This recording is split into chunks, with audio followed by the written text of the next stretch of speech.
السلام عليكم ورحمة الله وبركاته. عاملين ايه يا حبايبي؟ النهاردة بقى هنعمل مع بعض أكلة سريعة كده. هنشوح قوانص وكبد مع بصلاية مع طماطماية مع جزراية كده مع بعض. هنسمي الله بقى، بسم الله الرحمن الرحيم. معانا حاجتنا هنا مجهزاها كلها، مقطعة القوانص اهيت قطع عصافير صغنططة كده، والكبد اهيت والبصل وكل الحاجات المكونات اهيت جاهزة اهي. بسم الله الرحمن الرحيم. اللهم صل وسلم وبارك على سيدنا محمد. الطاسه اهيت على النار. هحط بقى ايه معلقتين زيت كده،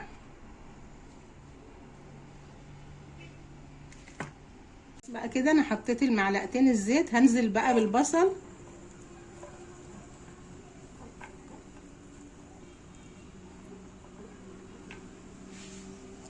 كده بقى. خلاص البصلايه خدت تشويحه كده بسيطه معايا. هضيف بقى القوانص.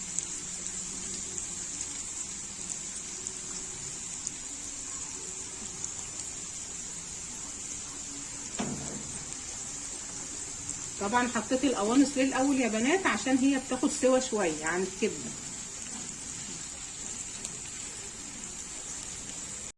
كده خلاص بقى يا حبايبي، بعد القوانص اهي اتشوحت مع البصلايه شويه. انا هحط بقى الجزرايه برضو ايه الاول اهي. انا حطيت بقى الجزر ليه يا حبايبي؟ عشان بناتي ما بياكلوش الجزر، ما بيحبوهوش خالص، فانا بحاول ادخله لهم في اي اكل.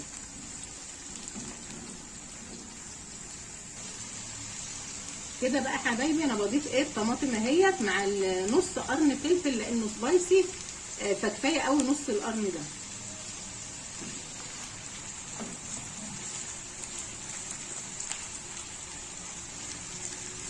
اخر حاجه هضيف الكبده بتاعتي، لان هي ما بتاخدش ايه حاجه، يعني ما بتاخدش وقت.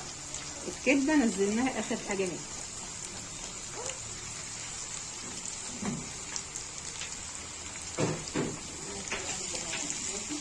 الكبده ايه هضيف البهارات بتاعتي. اول حاجه كده انا ايه نزلت بالملح اهو،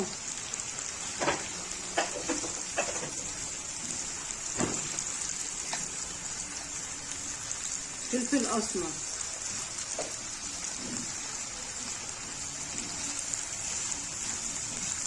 البهارات السبعه. حبايبي خلاص انا خلصت تشويح الكبد والقوانص اهيت. اللي وصل معايا لحد دلوقتي ما ينسانيش في اللايك، كومنت جميل كده منكم. اهي بقت بالشكل الجميل ده. اكله سريعه وجميله، وبالجزر بقى ايه جميل جدا. اللي ولاده ما بياكلش الجزر زي روان وقريش كده يعملها بالجزر، او تدخلوه في اي اكل هيستفيدوا منه طبعا، وهيدي طعم جميل جدا.